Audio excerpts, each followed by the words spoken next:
สวัสดีครับวิธีเล่น Netflix ของโปรเจคเตอร์ HY 300 OEM ก็ต้องใช้เมาส์นะครับปุ่มนี้นะผมลองบังคับปกติแล้วไม่ได้นะครับแล้วก็ใช้ปุ่มตัวนี้ปุ่ม Back ตัวนี้ด้วย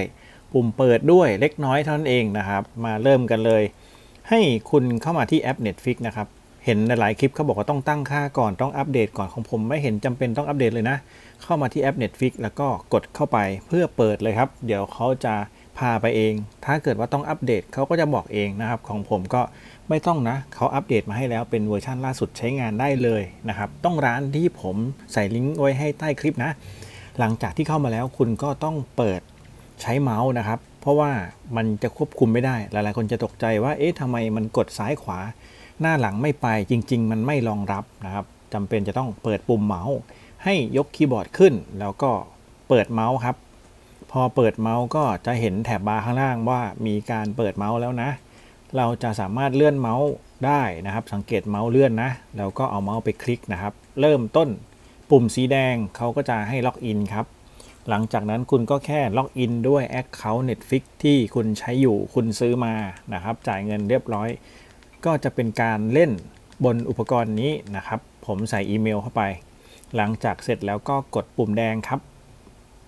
ถัดไปจะเป็นขั้นตอนการใส่รหัสผ่านครับ Password ก็ใส่รหัสผ่านของคุณให้เรียบร้อย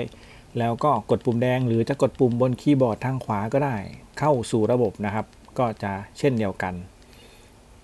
ก็จะเป็นการเข้าสู่ระบบถ้าจังหวะนี้ไม่เออร์เรอร์หรือไม่ติดอะไรหรือไม่เด้งก็ถือว่าใช้งานได้เหมือนผมนะผมก็เข้ามาอีกหน้าหนึ่งขั้นตอนนี้ก็เป็นการเลือก Account แล้วครับใน Netflix ของคุณมีกี่ Account แชร์กันได้กี่คนก็เลือกตามนั้นนะครับผมก็เลือกตัวล่างสุดที่ผมใช้อยู่นะครับก็จะเป็นการเข้าใน Account ของผมที่แชร์กันอยู่ตรงนี้ก็จะช้านิดหน่อยนะครับเพราะว่าโปรเจคเตอร์เขาไม่ได้สเปคสูงมากมายอะไรแต่ก็เล่นได้นะก็จะเข้ามาสู่หน้าโฮมของ Netflix นะครับจะมีโฆษณามีการประชาสัมพันธ์หนังใหม่ซีรีส์ใหม่ทีวีโชว์ใหม่อะไรประมาณนี้แล้วแต่คุณจะเลือกนะอย่างของผมก็ยังไม่ค่อยคุ้นกับเมนูเท่าไหร่ก็เอาเป็นว่าเล่นเลยแล้วกันนะครับก็เป็นการเล่นตัวอย่างที่เห็นในหน้าโฮมนี่แหละนะครับสังเกตดูก็จะค่อนข้างช้านิดหน่อยแต่ก็โอเคนะ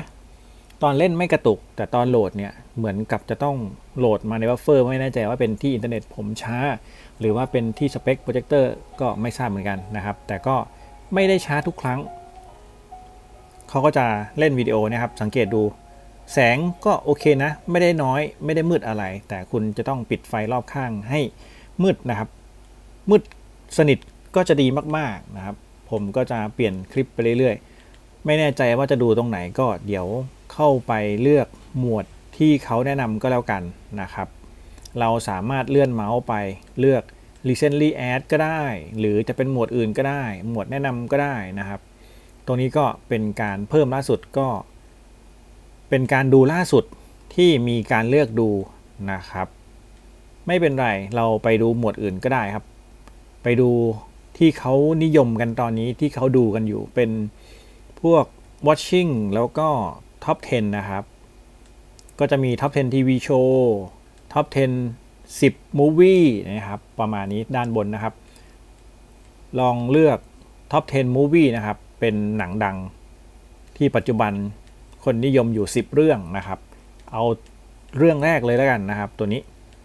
ผมไม่แน่ใจว่าทำไมหน้าจอเป็นแบบนี้เป็นแนวตั้งเล็กๆไม่เต็มจอนะใน Apple TV ไม่เป็นแล้วก็ในยี่ห้ออื่นไม่เป็นแต่กับโปรเจคเตอร์ HY 300 OEM ตัวนี้ก็เห็นเท่านี้นะครับลองหาวิธีแก้ดูนะแต่ผมมาสาธิตวิธีการเล่น Netflix ตอนนี้เข้าได้แล้วเล่นได้แล้วก็ถือโอกาสให้ชมประมาณนี้ครับลองกด play ดูนะครับถ้ากด play เนี่ยเขาจะเต็มหน้าจอเองนะซึ่งก็โอเคไม่ได้ติดอะไรนะครับเขาก็จะโหลดเข้าบัฟเฟอร์แล้วก็เล่นตามปกติ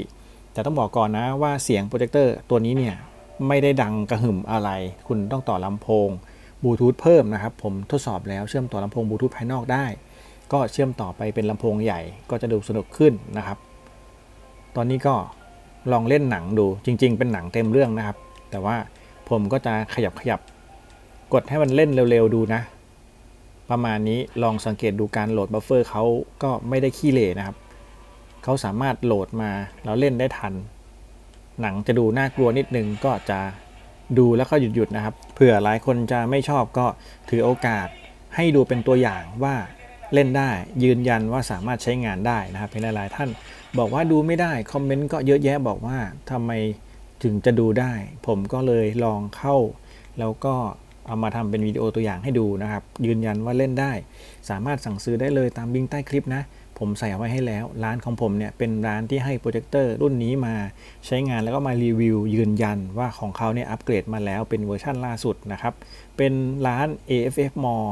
มีอยู่ในทั้ง2แพลตฟอร์มนะครับผมจะใส่ลิงก์ไว้ให้ใต้คลิปลองกดเข้าไปดูนะครับ